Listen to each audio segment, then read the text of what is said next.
Lucas capítulo 5, de 33 a 38, eu vou ler na Nova Almeida atualizada. O texto diz assim: então eles disseram a Jesus: os discípulos de João frequentemente jejuam e fazem orações, e os discípulos dos fariseus fazem o mesmo, mas os seus discípulos comem e bebem. Jesus, porém, lhes disse: será que vocês podem fazer com que os convidados para o casamento jejuem enquanto o noivo está com eles? No entanto, virão dias em que o noivo lhes será tirado, e então, naqueles dias, eles vão jejuar.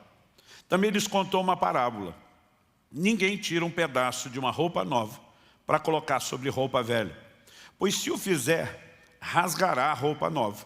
E além disso, o remendo da roupa nova não combinará com a roupa velha. E ninguém põe vinho novo em odres velhos, porque se fizer isso, o vinho novo romperá os odres, o vinho se derramará e os odres se estragarão. Pelo contrário, o vinho novo deve ser posto em odres novos. Meu Deus, mais uma vez contamos com a Tua graça, com a ação do Teu Espírito Santo. Confessamos nossa limitação e incapacidade, tanto em comunicar como em receber a Tua palavra de nós mesmos, mas é por isso que confiamos no Senhor.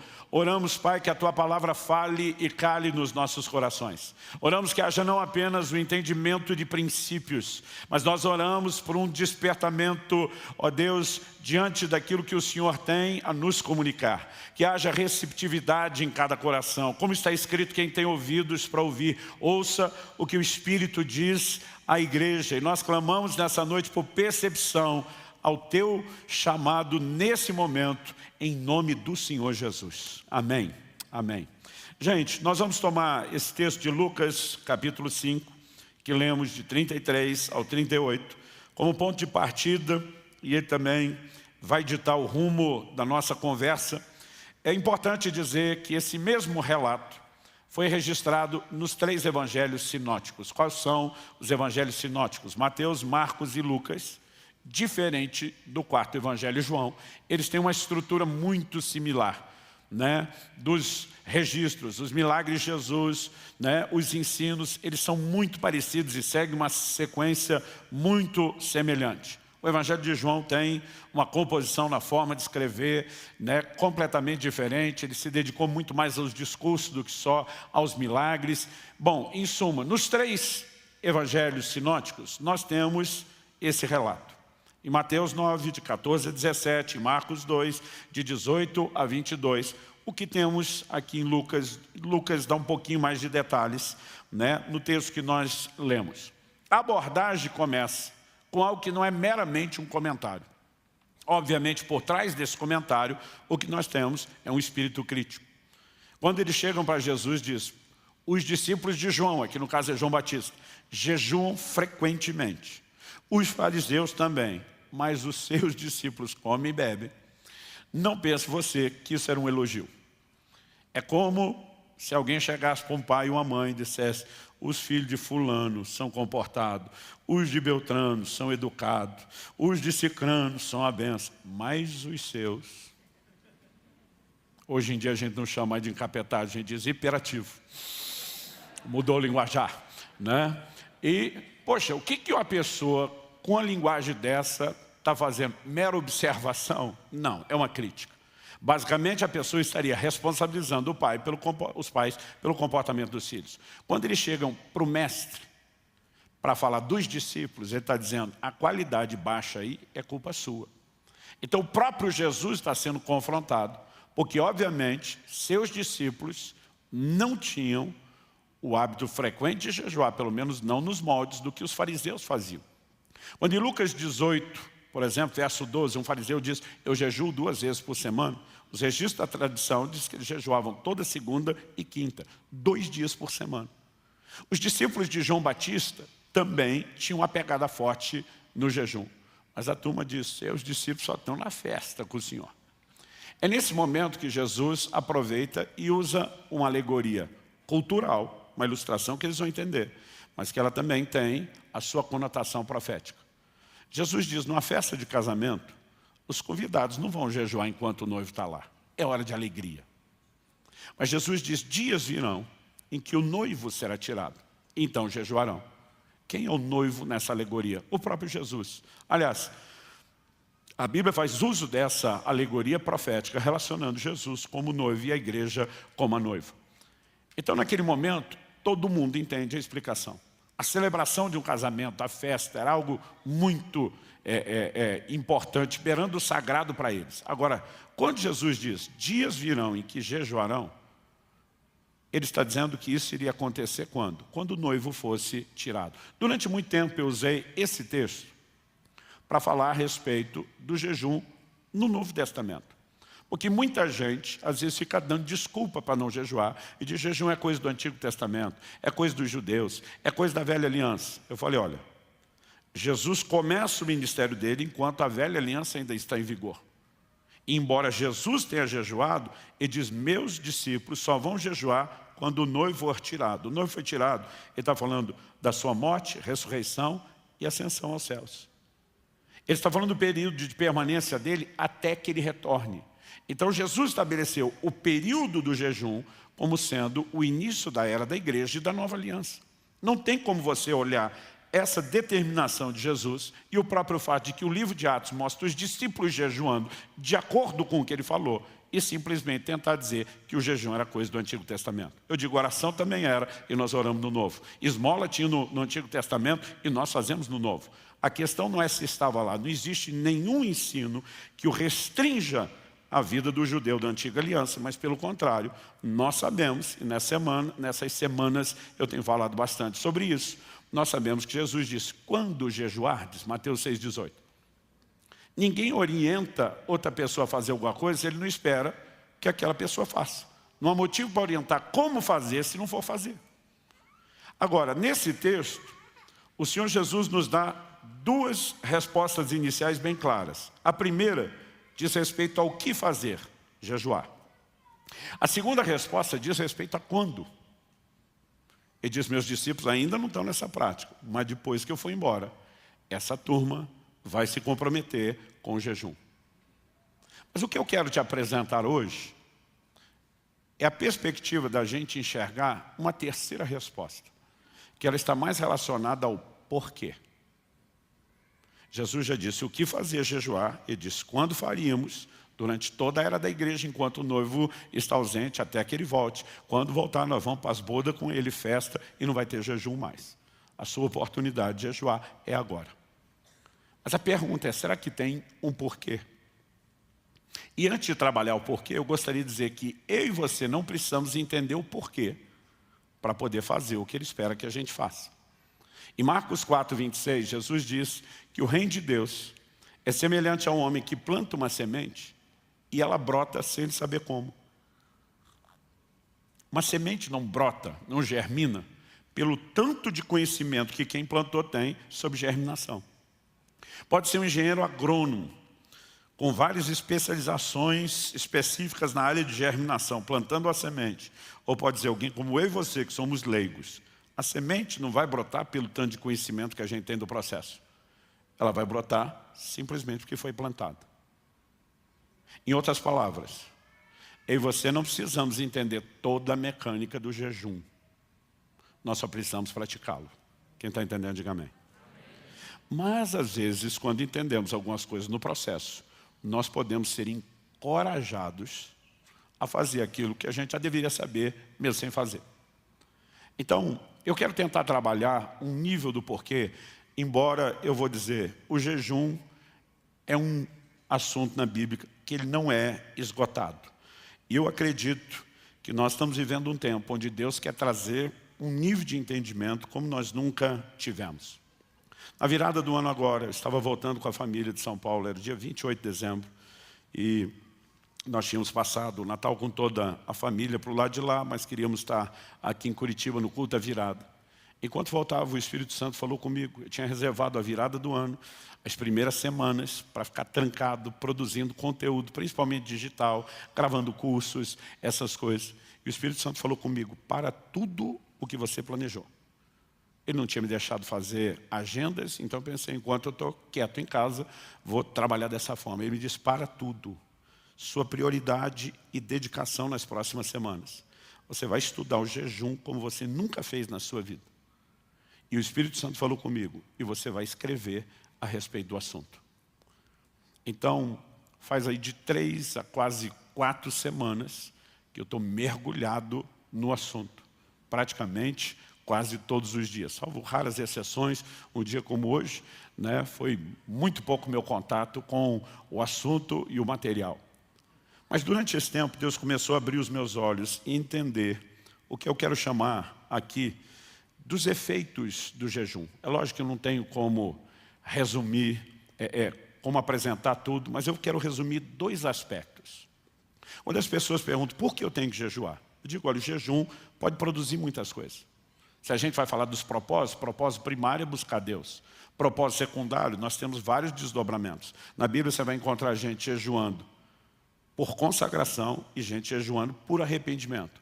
Tanto um como o outro estão buscando a Deus. Tanto um como o outro, o jejum deles tem a ver com o pecado. Mas o que está consagrando, ele está jejuando para não pecar. O que está em arrependimento, ele está jejuando porque já pecou. A gente vai olhar e dizer, é o mesmo jejum? Não. Como propósito secundário. Primário, buscar Deus, ótimo.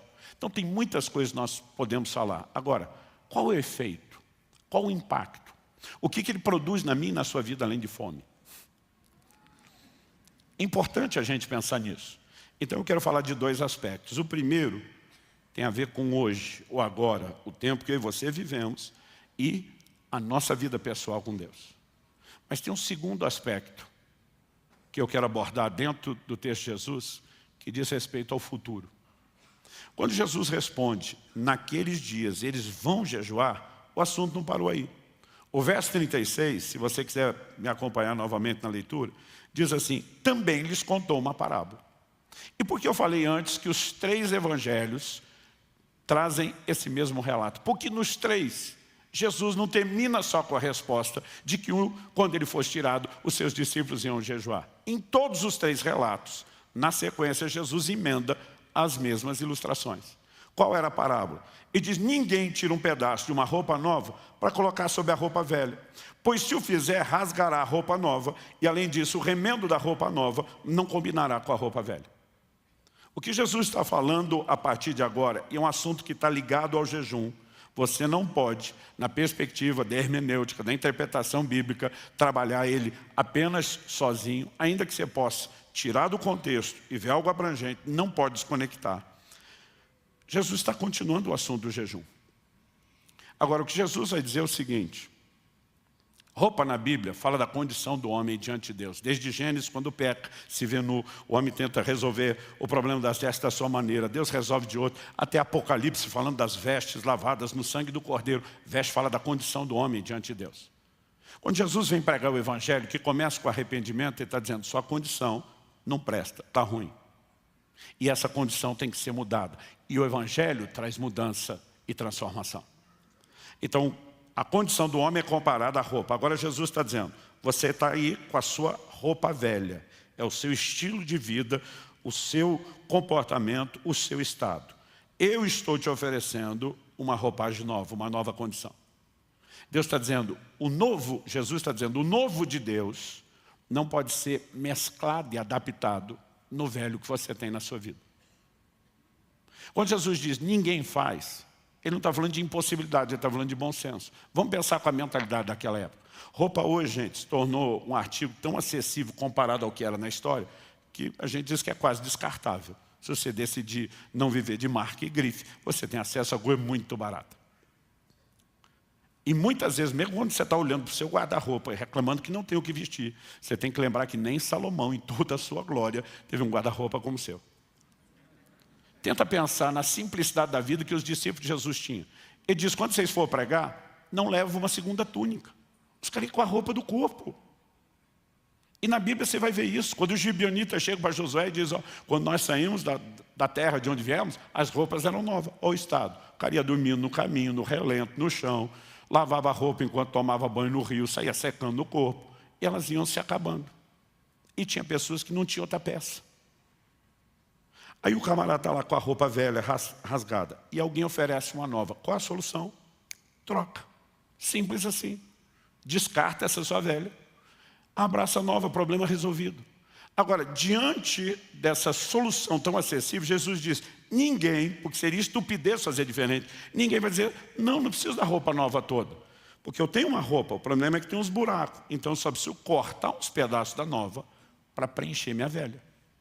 Jesus falou, se fizer isso, não tem como se adequar o novo no velho. E ele vai estragar o novo. O que é que eu e você precisamos entender? A lição é simples. A obra nova de Deus não se recebe numa estrutura velha de vida. Quem está entendendo, diga amém. Aí ele reforça com um segundo exemplo, coisa que Jesus fazia bastante na sua didática.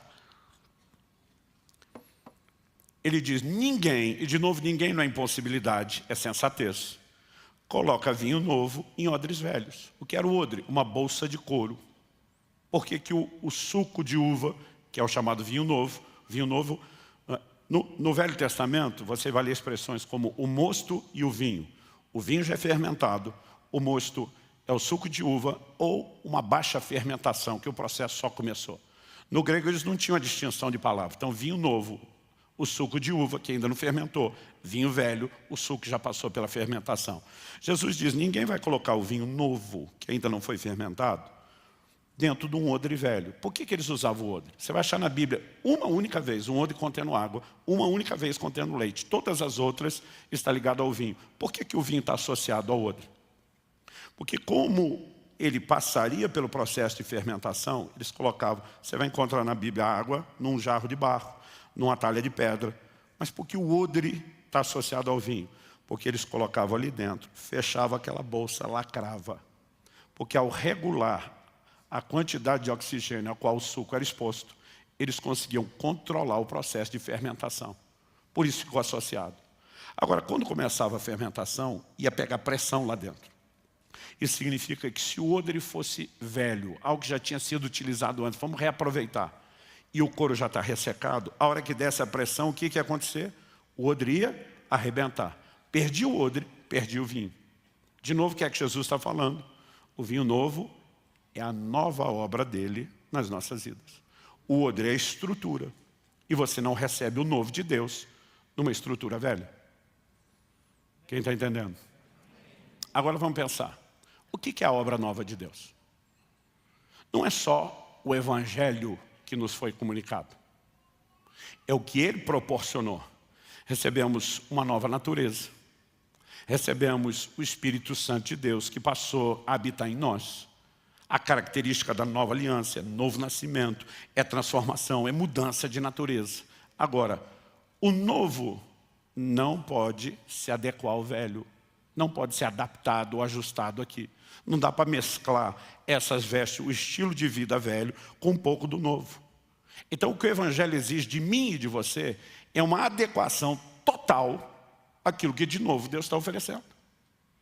A nova natureza, que requer agora um novo comportamento. Então, a primeira coisa que nós precisamos reconhecer é essa questão de estrutura. Não se recebe a obra nova de Deus numa estrutura velha. Agora, em segundo lugar, que é para desdobrar o assunto da primeira, nós precisamos entender por que então há uma necessidade de que haja mudança de vida para quem se converte. Embora quando alguém se converteu tem um impacto que faz com que várias coisas iniciais mudem, a Bíblia vai nos ensinar a respeito de vários outros assuntos que é nossa responsabilidade seguir crescendo no processo de mudança. Por exemplo, Romanos capítulo 12, versículos 1 e 2. Paulo diz, portanto, irmãos, pelas misericórdias de Deus, peço que ofereçam o seu corpo como sacrifício vivo, santo e agradável a Deus. Este é o culto racional de vocês. E não vivam conforme os padrões desse mundo, mas deixem que Deus os transforme pela renovação da mente, para que possam experimentar qual é a boa, agradável e perfeita vontade de Deus. Para começo de conversa, ele diz, eu peço que vocês ofereçam, porque Deus não vai vir buscar isso na mar. Vocês ofereçam os corpos de vocês como sacrifício vivo. Aqui nós temos um paradoxo, sacrifício vivo, é uma aparente contradição. Sacrificar é matar. Como é que você sacrifica, mata e ao mesmo tempo o negócio está vivo?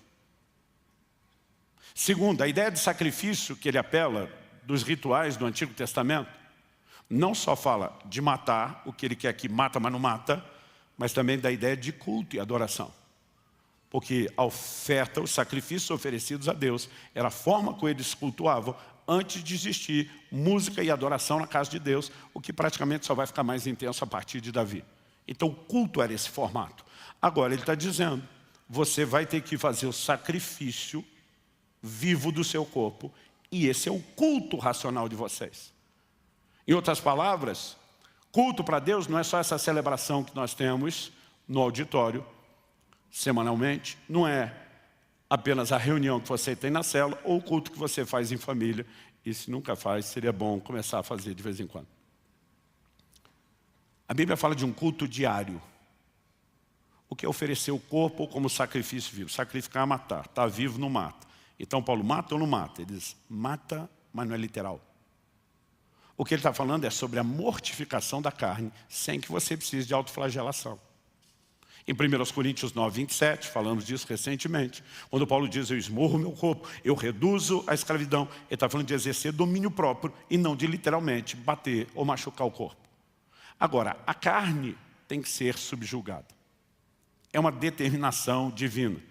E isso é um culto que eu e você precisamos oferecer a Deus.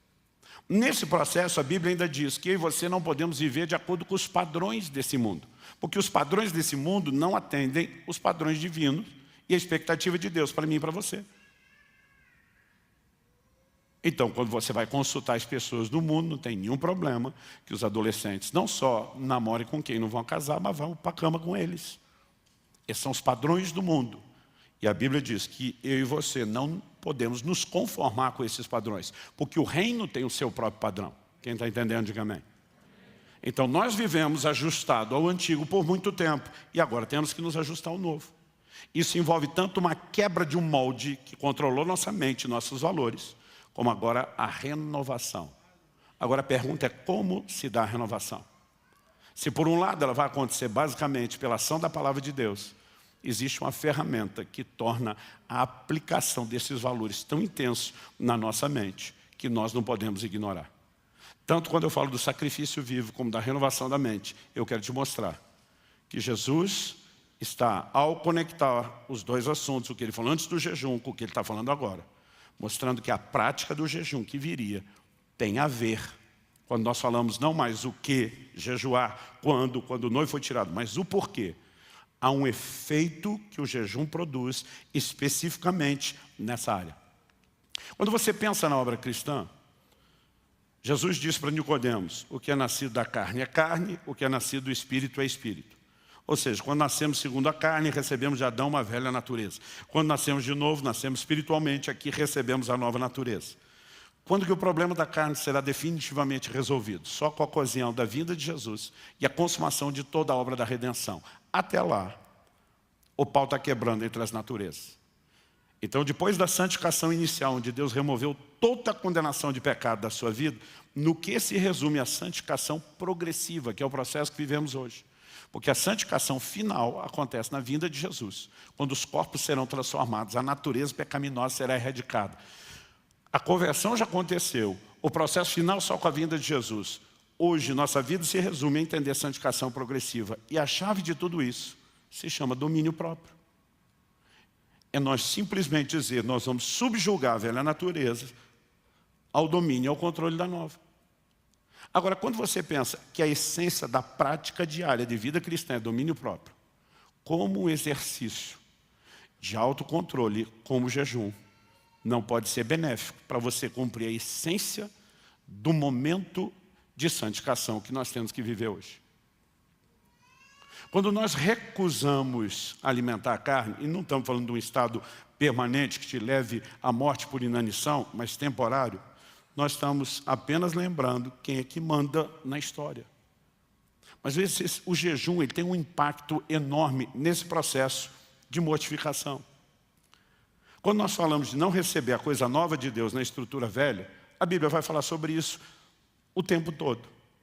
Então, por exemplo, um texto que já citamos nas semanas anteriores aqui. Gálatas 5, 16 e 17. falando de mudança de estrutura relacionada ao nosso estilo de vida. Digo, porém, o seguinte: vivam no Espírito e vocês jamais satisfarão os desejos da carne. Porque a carne luta contra o Espírito luta contra a carne, porque são opostos entre si, para que não façam o que querem. No meio dessa briga, Deus está dizendo: você vai escolher andar no Espírito, para jamais dar lugar àquele. Efésios capítulo 4, versos 22 a 24, outro texto que já citei nas semanas anteriores. Quanto à maneira antiga de viver, que está falando de comportamento, vocês foram instruídos a deixar de lado a velha natureza, que se corrompe segundo desejos enganosos, a se deixar renovar no espírito do entendimento de vocês e a se revestir da nova natureza, criada segundo Deus, em justiça e retidão procedentes da verdade. As traduções mais antigas, em vez de velha e nova natureza, diz a se despir do velho homem. O antigo comportamento, velho homem, é tratado como essa roupa velha e a se vestir da nova natureza, a roupa que o Senhor oferece.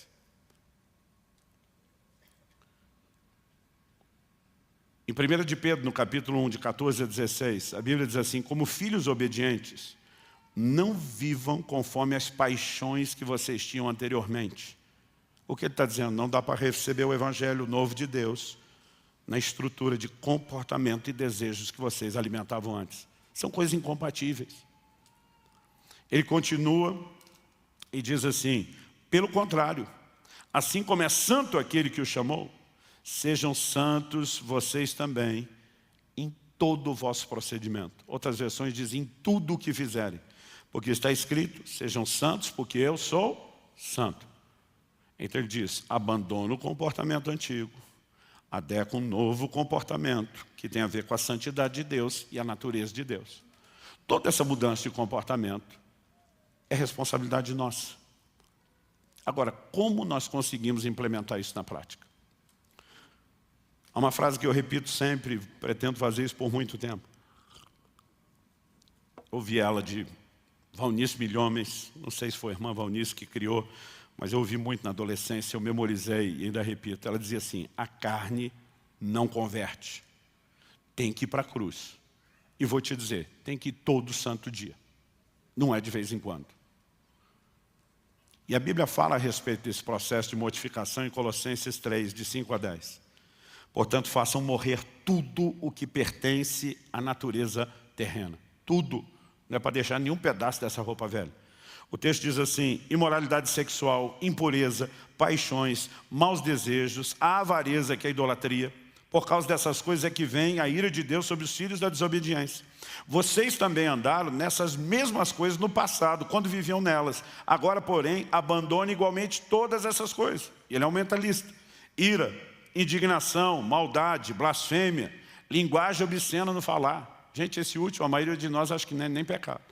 Porque o que eu vejo de crente antigo falando palavrão é um negócio assustador. A sua linguagem é parte do comportamento que tem que mudar. E não estamos falando meramente de regras a serem cumpridas. Estamos falando de estrutura. Não dá para viver, colocar o novo de Deus na velha estrutura. Se você tentar viver o novo de Deus com o mix da sua velha estrutura, o que é que vai acontecer? Vai dar ruim. Jesus diz: o odre arrebenta, o vinho se perde. Todas as pessoas que tentam viver o novo de Deus com a velha estrutura, eles botam prazo de validade do Evangelho que receberam. É só uma questão de tempo. Vão fracassar na fé. Vão ter problema. Não vão conseguir viver de forma vitoriosa. E Deus não chamou nenhum de nós para ficar no meio do caminho. Deus nos chamou para chegar lá. E nós vamos chegar lá. Em nome de Jesus. Amém? Aí ele diz assim: não mintam uns aos outros, uma vez que vocês se despiram da velha natureza com as suas práticas e se revestiram da nova natureza, que se renova para pleno conhecimento, segundo a imagem daquele que o criou.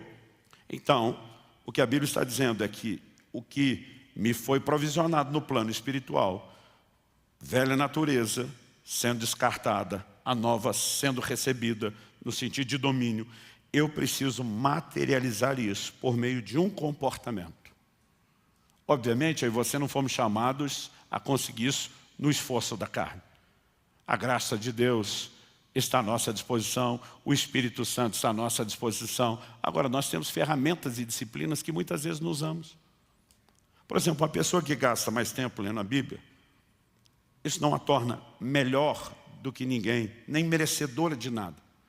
mas a torna muito mais sensível às verdades de Deus, a ponto dessas verdades impactarem sua vida. Um crente que ora mais não é melhor aos olhos de Deus do que o que ora menos, mas a consciência espiritual de quem ora mais, inevitavelmente vai ser maior. O jejum não pode ser visto na prática cristã como uma moeda de troca. Barganha, eu dou isso para Deus e em troca o Senhor olha e diz, estou impressionado com você, com o seu esforço.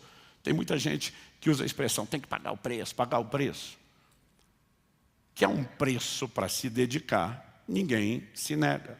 Mas muitas vezes nós falamos de um jeito que parece que o preço que Jesus pagou para garantir não é suficiente. Então a gente vai lá e dá um acréscimo. Isso não é verdade.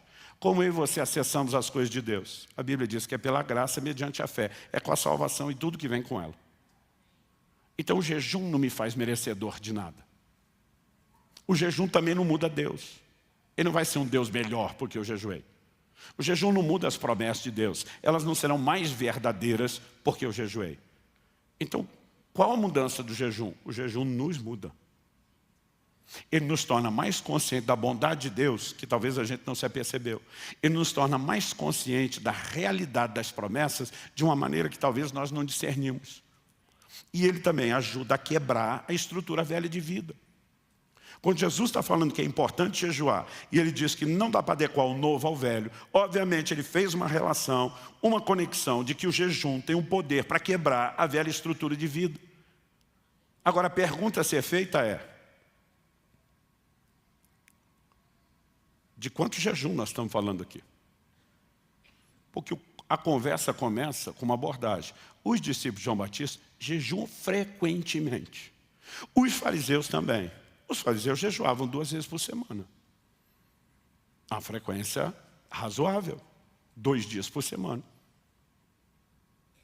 Já comentei aqui que numa enquete que eu fiz recentemente no Instagram, 59% dos crentes nunca fizeram um jejum de 24 horas na vida, nenhum. Outro dia eu falei com falei, meu amigo, você está vivendo uma situação que você precisa jejuar. Falei, pastor, jejuei uma vez, não funcionou. Falei, eu também fui na academia uma vez, não funcionou, não fiquei maromba. Sabe que conversa é essa? Não pinguei a água no ferro e não enferrujou. Não acontece depressa. Mas vai expondo ele à umidade continuamente, a ferrugem vai aparecer. O problema é que a gente nunca faz, às vezes mal faz, nem entendeu direito. E se não tiver resultado imediato, não funciona. Meu amigo, deixa eu te dizer uma coisa. Se Jesus disse que o jejum é importante para produzir resultado, acabou a conversa, não tem mais o que discutir. Se ele falou, está falado. E se a gente não entender, e se a gente não souber explicar, nós vamos acreditar no que ele falou e ponto final. Eu não preciso entender como é que a semente germina, eu só preciso plantar. Eu não preciso entender toda a dinâmica do jejum, eu só preciso jejuar. Mas se eu souber que tem um efeito que ajuda a mudar a estrutura, para que o novo não seja desperdiçado, mesmo que eu não entenda todos os detalhes de como isso funciona, eu já tenho uma empolgação extra para fazer aquilo que eu já deveria ter feito. Quem está entendendo, diga amém. O segundo aspecto do jejum, eu desdobrei meus primeiros pontos para falar quase de uma coisa só. Ele diz respeito a um outro ponto dessa conversa de Jesus. Jesus diz, olha, o jejum não é para esse momento que eu estou com eles. Mas quando o noivo for tirado, se começa a jejuar. Jesus não está falando só naqueles primeiros dias que eu fui embora. Durante toda a sua ausência, até o seu retorno, espera-se que o jejum seja praticado. E quando ele voltar, nós vamos para as bodas com ele, para a festa. Aí não é hora de jejuar. Mas o que Jesus falou, não só diz quando, que durante toda a era cristã da igreja dos gentios haveria jejum. Mas ao falar da ausência do noivo, ele fez alguma relação entre o jejum e a ausência do noivo. Mas esse noivo não se ausentou para ficar sempre ausente. Ele se ausentou para voltar. E eu quero te trazer uma perspectiva bíblica, e agora nós vamos sair do leite para o alimento sólido e ter uma conversa mais séria.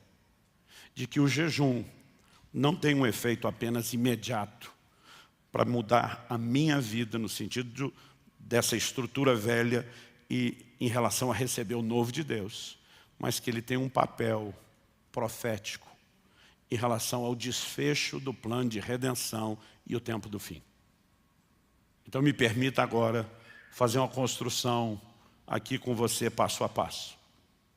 Além da alusão que Jesus já fez do jejum relacionado à ausência do noivo. Em Atos, no capítulo 3, dos versículos 19 a 21, o apóstolo Pedro, que junto com João tinham curado um paralítico, tem uma oportunidade de pregar o evangelho, e eles estão pregando o evangelho com autoridade. Ele fala de como Cristo veio, do que fizeram com ele. Quando chega o verso 19, vou citar 19 a 21 de Atos 3, e diz assim: arrependei-vos e convertei-vos, para que sejam cancelados os vossos pecados, e venha da parte do Senhor os tempos de refrigério. Aí diz assim no verso 21, envie ele o Cristo, o qual convém que os céus receba, outra tradução diz contenham, até, esse até é uma frase importante, até o tempo da restauração de todas as coisas, como falou Deus pela boca dos seus santos servos, os profetas. Os céus vão enviar Jesus, está falando da sua segunda vinda, porque Pedro acabou de anunciar que ele veio, morreu, ressuscitou, e agora ele está dizendo, envie-lhe o Cristo, está falando da sua segunda vinda. Mas ele diz que o Cristo que foi assunto ao céu, sentou-se à direita de Deus, não volta, antes que algumas coisas aconteçam. Aí não importa a escatologia que a pessoa tem, a cronologia dos eventos que ela acredita, né? Porque o tempo todo o povo está tentando discutir, Jesus vem antes, no meio, depois da tribulação, eu digo, ele vem. Essa é a parte mais importante. É lógico que até como igreja nós temos um posicionamento, mas eu sempre tento dizer, essa é a parte, não é a mais importante. A importante é que ele vem. E aí Pedro diz, mas ele não vem sem que primeiro venha o tempo da restauração de todas as coisas. Então o que vai preceder o regresso de Nosso Senhor é um tempo de restauração. Pastor, restauração de todas as coisas que Deus falou por boca dos seus santos servos, os profetas. Então não é que a restauração é só geral. Agora observe, para restaurar, alguma coisa tem que ter se perdido. Ele não está só falando que Jesus está esperando até que se cumpram todas as coisas. Tem profecias que ainda irão se cumprir, mas tem coisas que já tiveram um cumprimento parcial, temporário, e que elas serão restauradas na igreja para que depois ele venha. A ideia da restauração é aquilo que já foi vivido, se perdeu e será restituído. Do que é que o apóstolo Pedro está falando? É lógico que o que ele fala não se limita a uma coisa, mas eu quero destacar um aspecto do que cabe aqui. Uma dessas profecias, indiscutivelmente, é de Joel, capítulo 2, dos versos 28 a 32. E eu vou pedir até que projete esse texto, porque eu quero que a gente leia ele junto. E acontecerá depois disso. Memoriza essa expressão depois disso, que ela é importantíssima. Aliás, não só isso, para te ajudar a memorizar, repita comigo, depois disso. Ou seja, não é antes, não é sem, isso é depois disso. Passou o que é depois disso? Segura aí, que isso é para depois. É para depois disso que eu estou falando agora. E acontecerá depois disso que derramarei o meu espírito sobre toda a humanidade. Os filhos e as filhas de vocês profetizarão, os seus velhos sonharão, os seus jovens terão visões. Até sobre os servos e sobre as servas derramarei o meu espírito naqueles dias. Mostrarei prodígios no céu e na terra, sangue, fogo e colunas de fumaça. O sol se transformará em trevas e a lua em sangue, antes que venha o grande e terrível dia do Senhor. Verso 32. E acontecerá que todo aquele que invocar o nome do Senhor será salvo. Porque no Monte Sião e em Jerusalém estarão os que forem salvos, como o Senhor prometeu, e entre os sobreviventes, aqueles que o Senhor chamar. Essa profecia de Joel foi liberada durante os dias do Velho Testamento. Ela tinha uma aplicação para o seu tempo, mas ela tinha também uma projeção para o futuro. Porque ele está falando de coisas que vão acontecer antes que venha o grande e terrível dia do Senhor. Quando você pega principalmente os profetas do Velho Testamento, falando sobre o dia do Senhor, estão apontando para o evento escatológico do tempo do fim, do final de todas as coisas. Então, obviamente, embora Joel estivesse sendo um instrumento de Deus para responder ao povo dos seus dias, ele também estava falando de coisas que não ia acontecer só nos seus dias, elas teriam cumprimento futuro. Dito isso, o que é que eu e você precisamos entender sobre essa profecia? Que ela, além de se cumprir nos dias de Joel, ela é relacionada pela própria Bíblia como começando a se cumprir no dia de Pentecostes, quando o Espírito Santo foi derramado sobre a igreja. Em Atos, no capítulo 2, nós lemos que ao cumprir-se o dia de Pentecostes, estavam todos reunidos no mesmo lugar. E de repente ouviu-se o barulho como que de um vento impetuoso. E a Bíblia diz, e encheu a casa onde estavam reunidos, e todos foram cheios do Espírito Santo, e começaram a falar em outras línguas, conforme o Espírito Santo concedia que falasse. Esse evento chamou a atenção de muita gente em Jerusalém, especialmente porque muitos deles, ao falarem em línguas pelo Espírito Santo, falaram na línguas de outras pessoas, e isso trouxe um impacto, chamou a atenção de muita gente. O apóstolo Pedro se levanta para explicar, porque virou tumulto e confusão. Em Atos 2, eu vou ler do versículo 15 ao 21. Pedro diz assim, esses homens não estão bêbados como vocês estão pensando, porque são apenas 9 horas da manhã. Tipo, ninguém começa a encher a cara essa hora. Ele usa um argumento cultural. Ele diz assim, mas o que está acontecendo é o que foi dito por meio do profeta Joel. E acontecerá nos últimos dias, diz Deus, que derramarei do meu Espírito sobre toda a humanidade. Muitas versões mais antigas dizem sobre toda a carne. Os filhos e as filhas de vocês profetizarão, os seus jovens terão visões, os seus velhos sonharão, até sobre os meus servos e sobre as minhas servas derramarei o meu Espírito naqueles dias e profetizarão. Mostrarei prodígios em cima no céu, sinais embaixo na terra, sangue, fogo, nuvens de fumaça. O sol se transformará em trevas, a lua em sangue, antes que venha o grande e glorioso dia do Senhor. E acontecerá que todo aquele que invocar o nome do Senhor será salvo. Salvo pouquíssimas variações de palavras. Nós temos Pedro citando o cumprimento da profecia de Joel. Ele está dizendo que o que Joel profetizou não se limitava aos seus dias. Porque Deus diz, e acontecerá que nos últimos dias, então ele estava falando para frente. Lá em Joel não tem expressão últimos dias. Agora Pedro está falando pelo Espírito Santo, que é a profecia para os últimos dias. Ou seja, ela não é só para o começo da história da igreja. Ela começa aqui. Mas ela ainda vai terminar do lado de cá. Então ela começa tendo um cumprimento imediato nos dias de Joel. Ela se cumpre centenas de anos depois, no dia de Pentecostes. Mas ela ainda tem cumprimento futuro. Quem está entendendo, diga amém. Segunda coisa que eu e você precisamos entender. Quando Joel começa a profetizar sobre o derramar do Espírito Santo, ele anuncia não só o derramar do Espírito, mas ele faz menção de alguns sinais. Ele diz, o sol se transformará em trevas e a lua em sangue. A pergunta é, isso se cumpriu nos dias de Joel? Não. Isso se cumpriu nos dias de Pentecoste? Não. Por que não? Porque essa parte não iria se cumprir nos dias de Joel, nem no início da era da igreja. Esses são sinais que a Bíblia relaciona com o momento da vinda de Jesus Cristo. Então, forçosamente, essa profecia de Joel tem que ter cumprimento posterior. Como sabemos, são sinais do tempo do fim. Jesus, em Mateus no capítulo 24, no verso 29, diz, logo em seguida a tribulação daqueles dias, está falando da grande tribulação, o sol escurecerá e a lua não dará a sua claridade. As estrelas cairão do firmamento e os poderes dos céus serão abalados. Então aparecerá no céu o sinal do Filho do Homem. Todos os povos da terra se lamentarão e verão o Filho do Homem vindo sobre as nuvens do céu com poder e grande glória. Ele diz, a hora que o sol escurecer e a luz transformar em sangue, pode saber, eu estou na cara do gol. Eu estou chegando. Olha o que João, no livro do Apocalipse, diz sobre a tribulação. Vi quando o cordeiro quebrou o sexto selo. Houve um grande terremoto e o sol se tornou negro como pano de saco feito de crina. A lua ficou toda vermelha como sangue. As estrelas do céu caíram sobre a terra como a figueira deixa cair os seus figos verdes quando sacudidos por um forte vento. O céu se recolheu como um pergaminho quando se enrola e então todos os montes e ilhas foram movidos do seu lugar. todo o cenário da chegada de Cristo Jesus.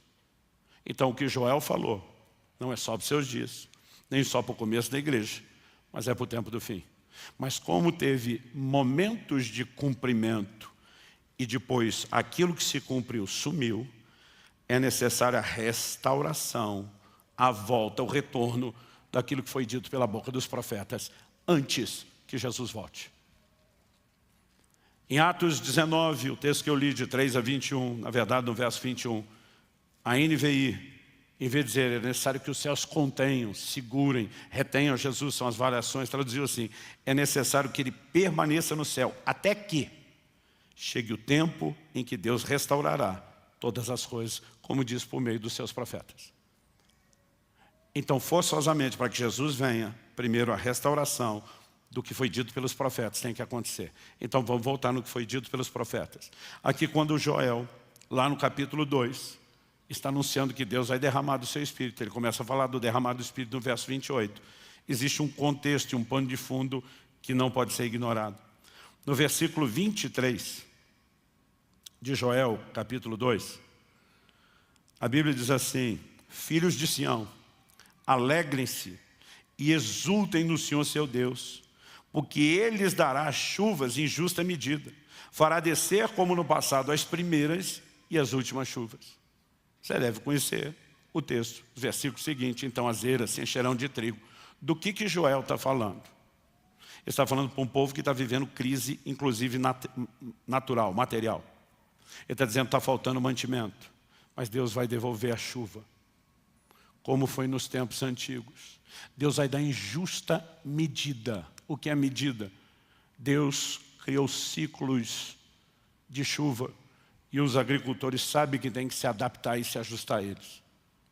Ele diz, ele vai dar em justa medida as primeiras e as últimas chuvas. As traduções antigas dizem a chuva temporã e a serúdia. Do que ele está falando? Existia um momento certo, quando as chuvas estavam reguladas, e ela preparava a terra para uma semeadura.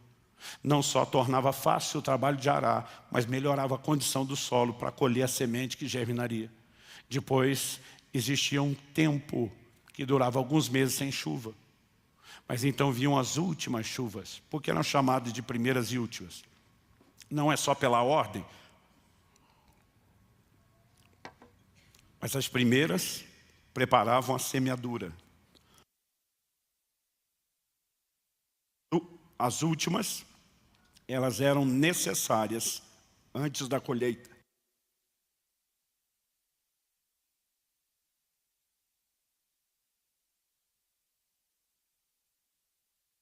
Então Deus está dizendo, eu vou restaurar as primeiras e as últimas. Essas últimas costumavam vir num volume maior do que a primeira.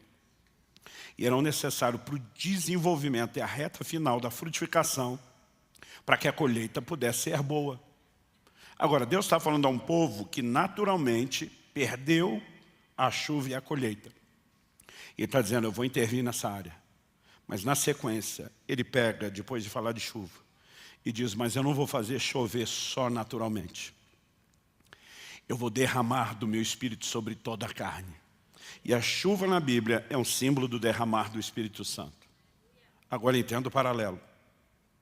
Se você fizer a conexão das primeiras e últimas chuvas naturais com aquilo que está sendo anunciado no plano espiritual, Deus está dizendo que haverá uma chuva inicial do Espírito que vai determinar o início do plantio do Evangelho lá no começo da história da igreja.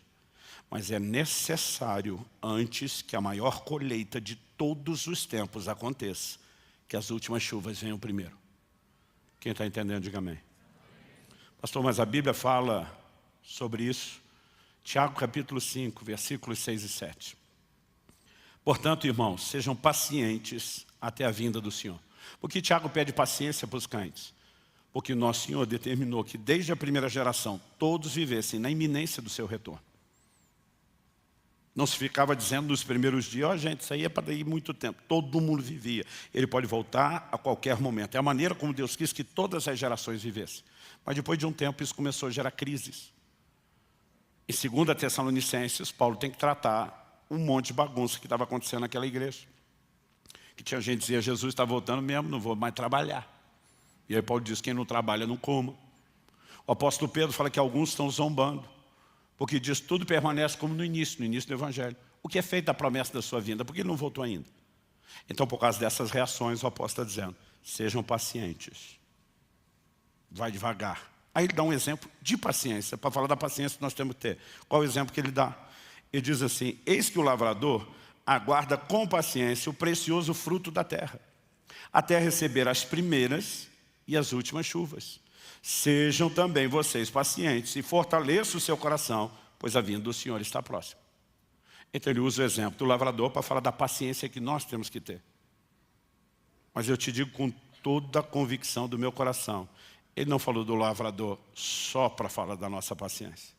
Ao mesmo tempo que ele usa o lavrador para mostrar a paciência que nós temos que ter, ele insere agora uma alegoria profética. Jesus, em Mateus 21, compara o reino de Deus a uma vinha, a uma plantação, da qual Deus é o dono. E mostra que ele esperava receber os frutos. Quem são os frutos do reino? Nós, os que nos convertemos e fomos alcançados pelo Evangelho. Quem é o lavrador? Jesus diz, eu sou a videira verdadeira, meu pai é o agricultor. Toda essa linguagem foi usada. O lavrador é o próprio Senhor, que está aguardando o precioso fruto da terra que somos nós. Mas assim como a gente tem que ser paciente até que ele venha, ele também está sendo paciente, porque algo tem que acontecer antes dele vir. O que é que tem que acontecer? E diz, o lavrador aguarda até que receba as primeiras e as últimas chuvas. Então ele não pode vir antes das últimas chuvas. Quem está entendendo, diga amém. Pastor, por que o senhor está falando da restauração? Isso não está acontecendo há 2000 anos? Não. Quando a igreja entra no segundo século, as manifestações do Espírito começam a minguar e desaparecer. Não necessariamente porque Deus não queria, mas a igreja foi comprometendo aquilo que deveria ser uma busca intensa de coração, vai se transformando em rituais. E ao longo de séculos, até quem estuda a história na perspectiva secular, sabe que existe um período de 1000 anos na história da igreja, que é chamado de o período das trevas. E aí você tem entre mais ou menos o ano 500 até 1500 essa fase. Há 500 anos atrás, começa o chamado movimento histórico da Reforma Protestante. A Reforma começou a nos fazer voltar a doutrinas que tínhamos no início e que não poderíamos ter aberto mão. Mas junto com a Reforma, não veio avivamento no sentido das manifestações do Espírito Santo. E durante séculos foram poucas, remotas as experiências com as manifestações do Espírito Santo e dos dons. E se tornou tão ausente por tanto tempo da igreja que muitos formularam uma doutrina do cessacionismo dos dons. Não é mais para o nosso tempo, era só para os dias do livro de Atos. Mas na virada do século XIX para o XX, o movimento pentecostal irrompeu e espalhou pelo mundo todo como fogo espalha em capim seco. Um dos grandes ícones que espalhou missionários levando esse fogo para o mundo inteiro foi o avivamento da Rua Azusa, que acontece em Los Angeles, na Califórnia.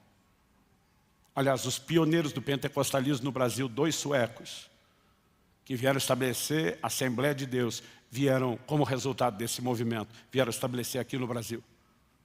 E de repente começa a se ver em todo canto, em toda parte, pessoas sendo batizadas no Espírito Santo, os dons começaram a ser restaurados. O que nós vivemos hoje, desse ambiente carismático, dos dons, das manifestações do poder de Deus, tem pouco mais de um século de história.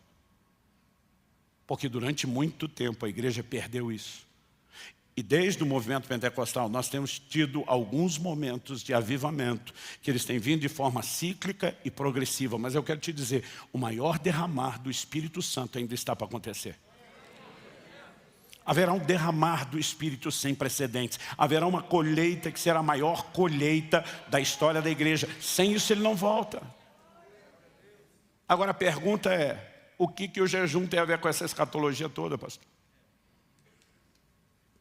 Joel 2:28. E acontecerá, depois disso, que derramarei do meu Espírito. Depois do quê?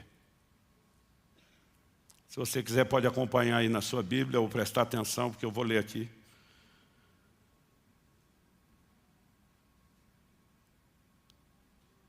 Eu vou ler do versículo 12 ao 17 de Joel 2. É o contexto que vem antes da profecia. Ainda assim, agora mesmo, diz o Senhor, convertam-se a mim de todo o coração, com jejuns, com choro e com pranto.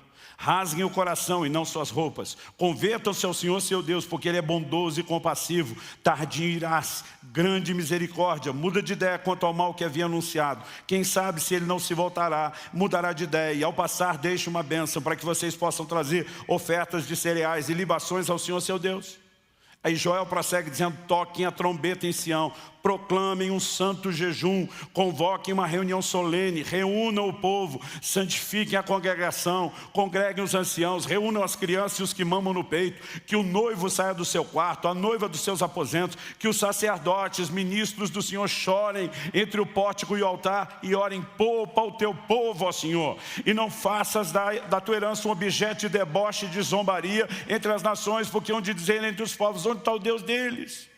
A nação de Israel como povo de Deus está falida, está quebrada espiritualmente. Deus está dizendo, galera, para tudo, para de viver focado em vocês. Venham para o tempo de santificação, de arrependimento, de jejum, de consagração. Não existe um avivamento na Bíblia e na história que não foi precedido de um mover de arrependimento, santificação. Não existe. Aí Deus diz, e acontecerá que depois disso derramarei do meu Espírito. Ele está dizendo, se vocês não pararem para se santificar, para jejuar, para se consagrar, não vão passar para o próximo nível, é depois disso.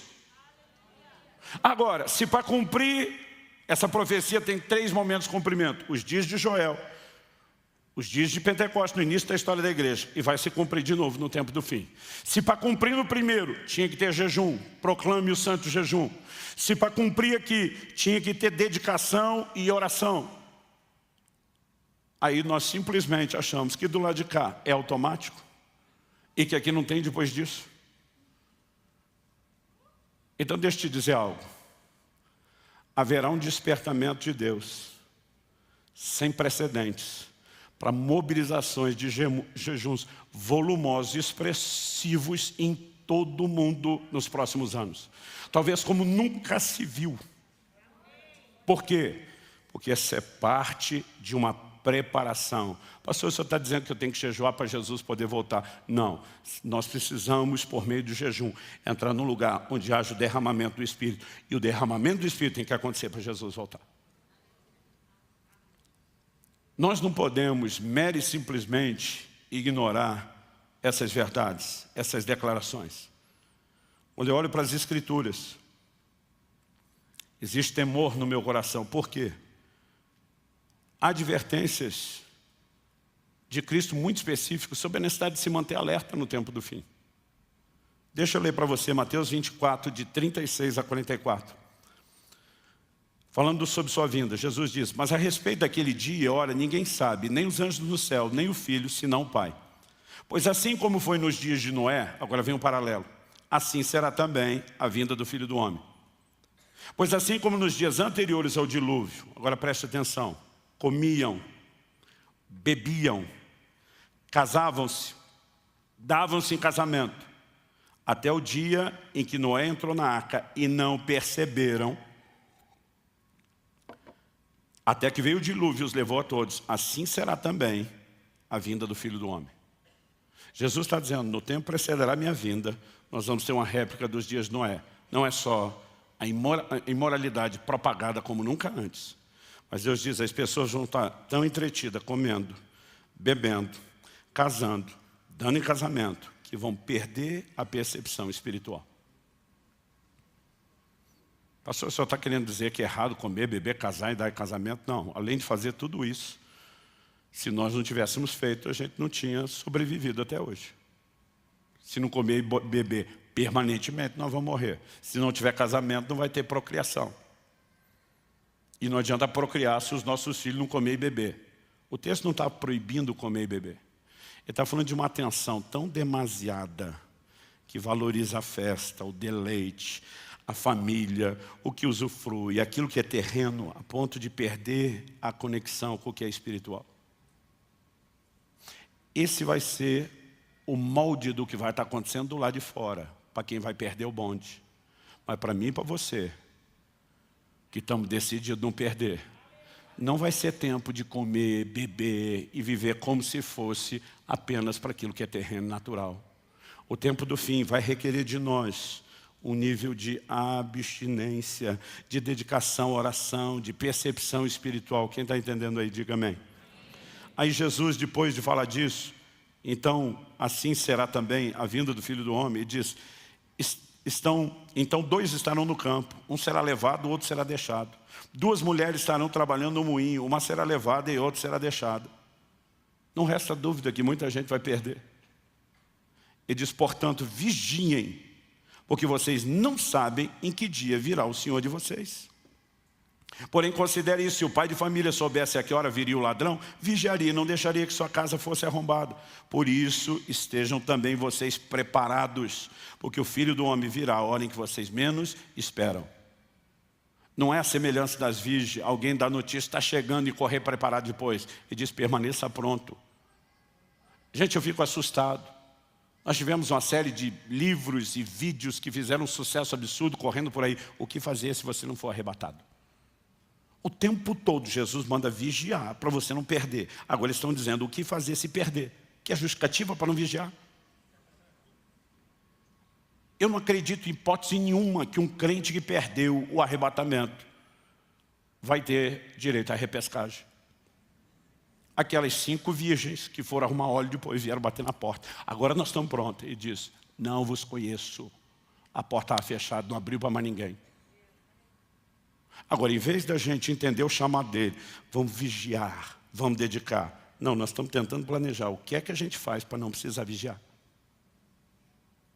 Isso não é só antibíblico, isso é estúpido, é irracional. Haverá um despertamento no tempo do fim.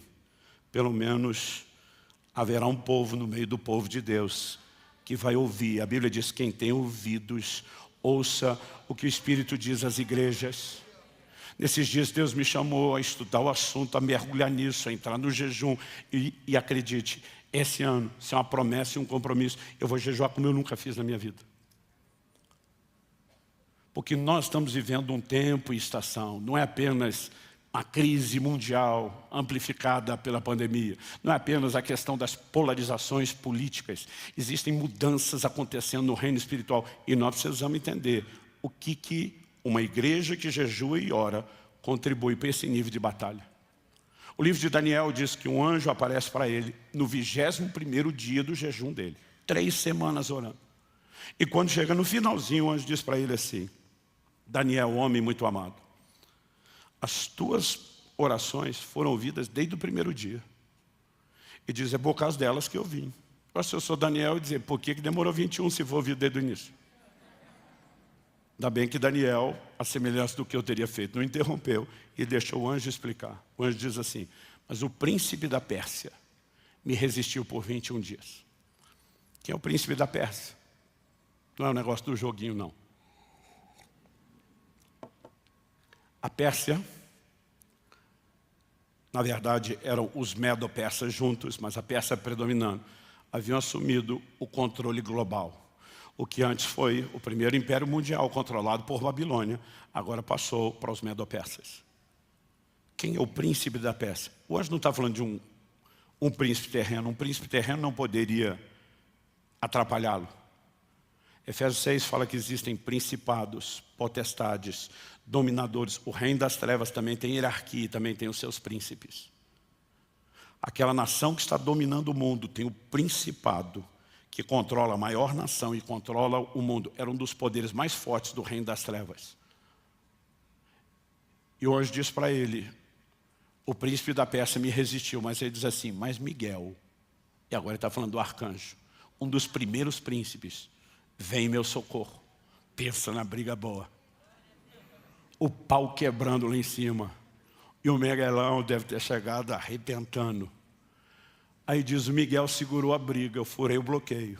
Desci para te falar essas palavras e o que vai acontecer no tempo do fim. Tem uma conexão com o jejum e revelação do tempo do fim. Nós não podemos ignorar isso. Mas ele diz, agora eu vou voltar para brigar com Miguel, junto com Miguel, com os caras lá de novo. Agora, se o Daniel não está insistindo no jejum e na oração, o bloqueio teria sido furado, a revelação teria chegado? Eu acho que não. Nós não temos noção do peso das orações de jejum que a igreja faz. Em 2018, o Espírito Santo falou comigo, existe mais em jogo em relação à sua nação do que você imagina. E foi quando Deus me chamou para um jejum de 40 dias. Sabe, nós precisamos entender, há um cenário se formando, e eu não estou falando mero e simplesmente daquilo que é natural. Deus também está fazendo uma movimentação no reino do Espírito. O diabo está tentando fazer a dele, e eu quero me unir a um exército que Deus está chamando e convocando para ter uma cultura, uma disciplina de jejum. Eu tenho jejuado ao longo de uma vida inteira, mas se eu tivesse lá atrás entendido o que eu entendo hoje, eu teria feito isso com muito mais dedicação do que eu fiz até hoje. Porque alguns de nós pensamos assim, quando jejuados? Bom, Jesus definiu a periodicidade, a frequência? Não. Então memoriza um negócio importante para você. Você pode até falar para você mesmo, fala assim, meu jejum, minhas regras. Por quê?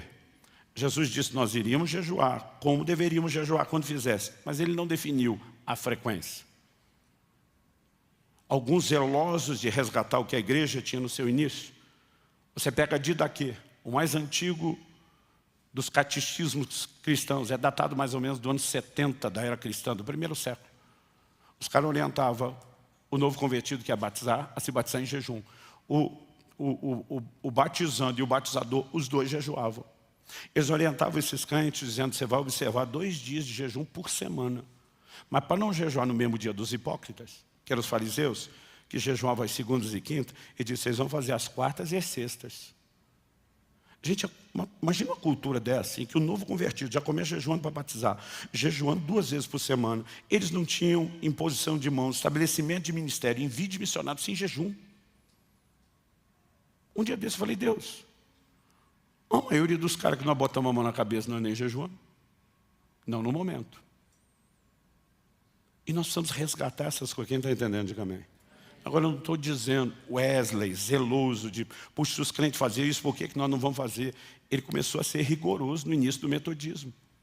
E ele não ordenava um pastor metodista ao ministério que não jejuasse toda quarta e sexta. Agora a verdade é que eu não posso criar uma regra para vocês. Porque Jesus não definiu periodicidade. Então você decide quanto em quanto tempo você faz. Ele também não definiu a duração. Pastor, qual a duração do jejum? Seu jejum, suas regras.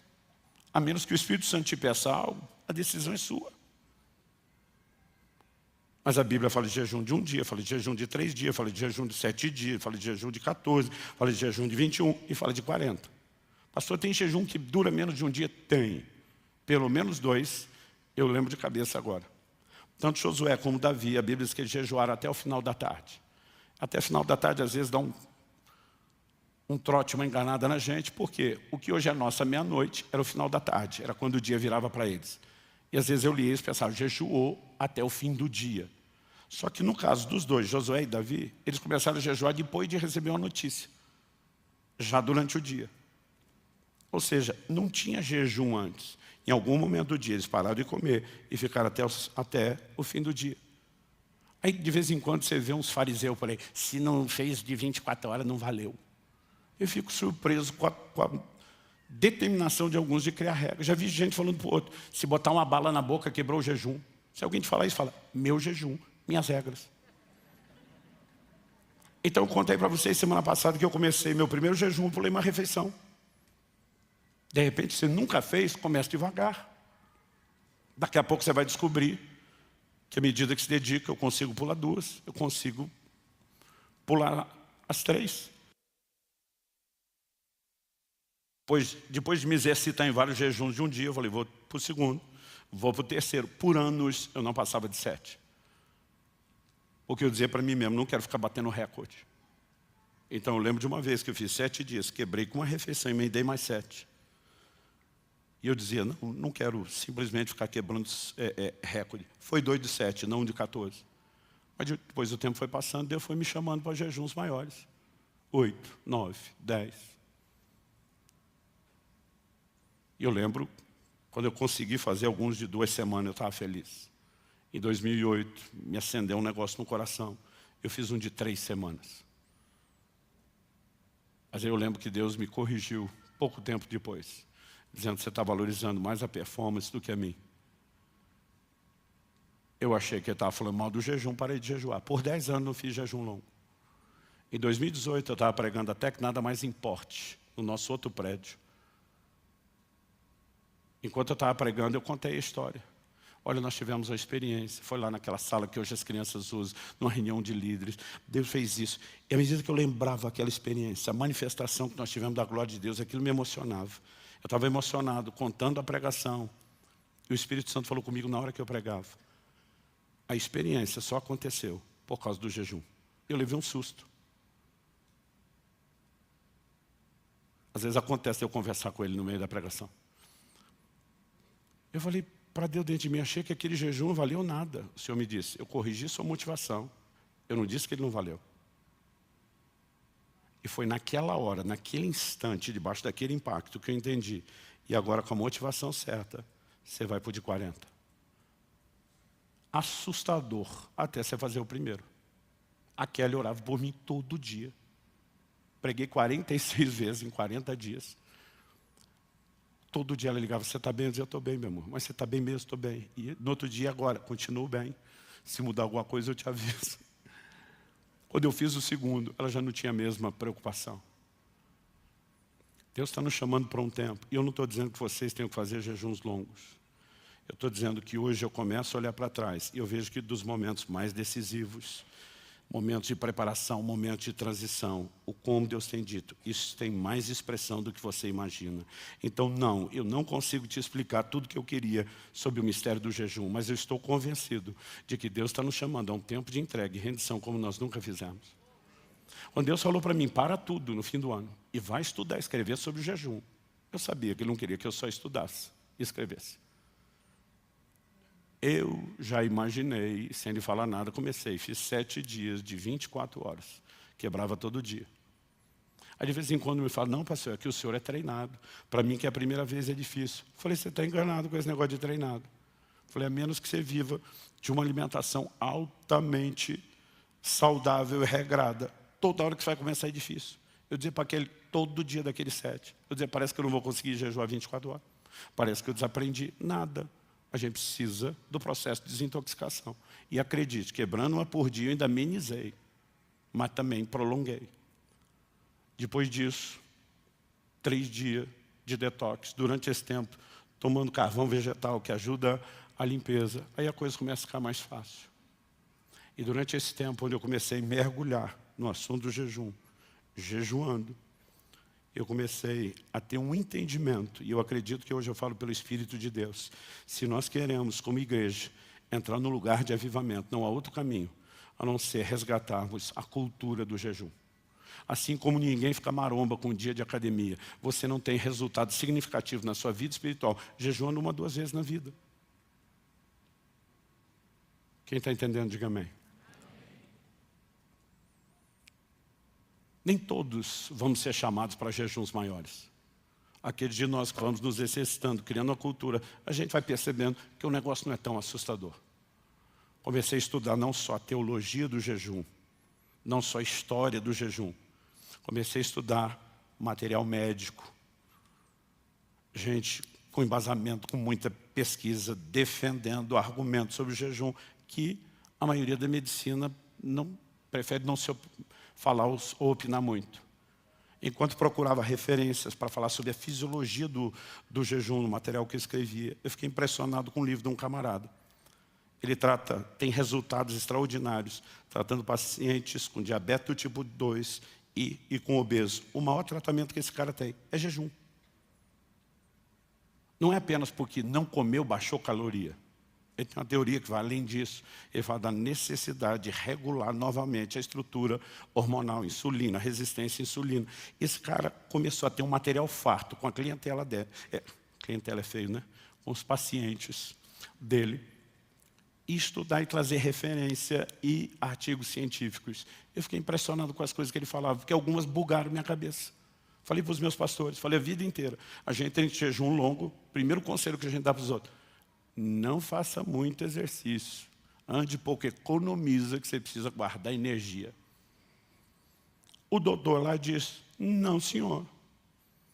Ele diz, imagina uma época em que o povo vivia da caça, não tem um dia de alimento, aí não pode sair caçar? É a hora que você precisa de energia. Ele falou, a adrenalina sobe no jejum, justamente para que você possa ter atividade, mesmo tirando energia da reserva de gordura. E aquele cara defende que se faça exercício durante o jejum prolongado, inclusive de resistência e força. Nos meus 2 primeiros dias do detox, eu tinha feito exercício pesado para transpirar e ajudar. Eu tenho um personal da igreja aqui que me acompanha, tem sido uma bênção na minha vida. Aí eu falei para ele, agora nós vamos dar um tempo. Só Jesus sabe quando eu volto, porque entrei num jejum. Aí eu li aquele negócio, falei para Deus, posso testar meu jejum, minhas regras, mesmo que o Senhor fale outra coisa? Quero fazer um laboratório, cada um tem que descobrir os limites do seu corpo. E eu senti paz. Comecei a treinar no 10º dia, só na água. 1h30 de treino pesado. Me sentia melhor do que quando treinava comendo. Domingo passado foi meu teste. Quando termino o 4º culto, eu vou ser honesto com vocês. Eu fico sorrindo para todo mundo que conversa comigo aqui. Mas Deus sabe o estado que a gente termina o 4º culto no domingo. Dá um desânimo. Domingo passado, eu estava no 13º dia de jejum. Eu preguei os 2 cultos da manhã, eu treinei 1h30 pesado, musculação, mais meia hora de cardio. Depois 2 horas de treino, vim encarar os cultos e estava melhor do que nunca. Existe uma coisa que a ciência chama de homeostase, o organismo se adapta. Você não está botando energia, ele vai se ajustar para buscar do corpo. Mas você não tem movimento, ele diz, é só isso que você precisa, só isso que eu te dou. Agora você tem, é diferente, estou falando de jejum prolongado. Nós podemos viver atividades que nós nem imaginamos. Ah, pastor, não tem que orar o tempo todo. Tá bom, fica 40 dias orando 24 horas por dia sem dormir. Em jejuns prolongados, você vai ter que dividir. Vai ter um alto nível de dedicação à oração, mas não necessariamente seu jejum, suas regras. O que eu só estou falando é para a gente tentar quebrar paradigmas. Não é esse bicho-papão que parece. É possível. Eu não ia falar nada disso antes, mas eu tenho sentido, porque eu tenho conversado com os nossos pastores ali o tempo todo. A turma diz, pastor, quando a gente ficar sabendo, dá gás. Entrei no meu 21º dia. E não devo parar antes dos 40. E só Deus sabe o que vem depois dos 40. Talvez emenda um outro de Daniel e um outro de alguma coisa. Eu li uma frase de Stephen Neufeld, há um tempo atrás, não sei onde, e ela mexeu comigo. A espera de um avivamento coletivo não é desculpa não viver um avivamento pessoal. Eu falei, Deus, eu estou lutando para levar o máximo de gente que eu posso comigo nesse avivamento. Mas quem não quer ir, problema deles. Estou indo. Eu vou com ou sem você, mas eu preferia levar você comigo. Quem está entendendo aí, diga amém. Vamos ficar em pé, eu ando muito empolgado. Muita energia.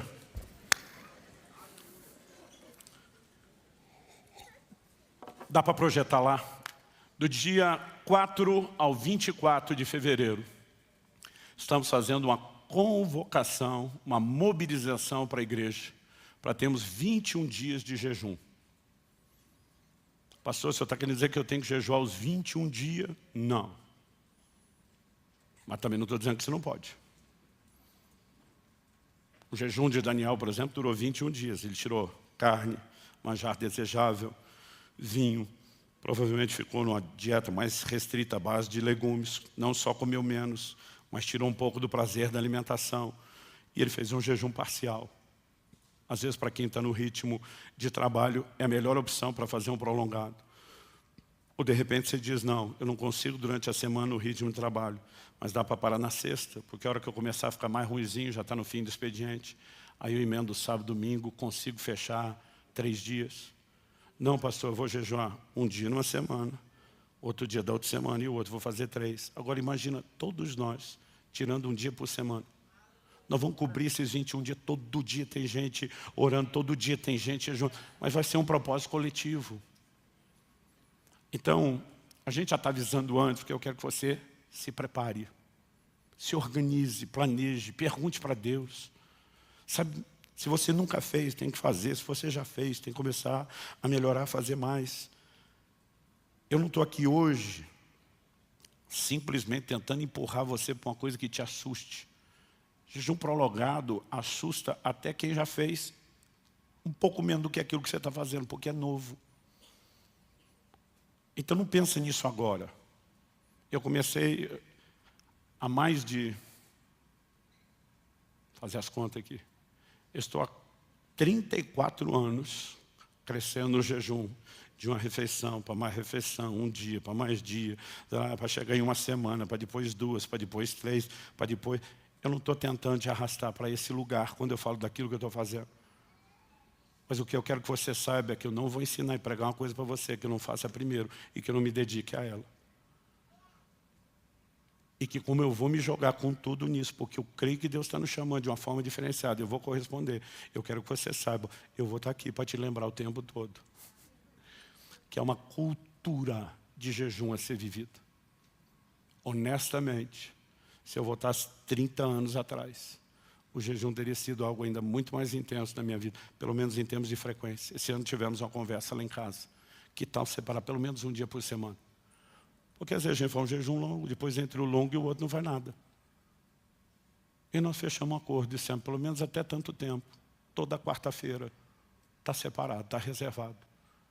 A exceção, se acontecer isso, aí tem que mudar de dia, mas vamos fazer um por semana. Você não tem noção do benefício que isso faz para a sua saúde, sem contar a vida espiritual. Alguém tem que me ajudar a terminar esse culto. Vamos orar. Pai, nós te pedimos que a tua voz seja ouvida no coração de cada um. Eu sei que estamos apresentando princípios que são generalizados, mas que também precisam ser aplicados de forma personalizada. Temos pessoas em diferentes estações da vida cristã, em diferentes estágios de idade, momento da vida, e eu sei que o Senhor não quer nos oprimir, o Senhor quer nos inspirar. E nós te pedimos que haja sensibilidade para ouvir tua voz, o teu convite e a tua convocação. Nós oramos em nome de Jesus. Em nome de Jesus. Se você crê e concorda, diga amém. Glória a Deus.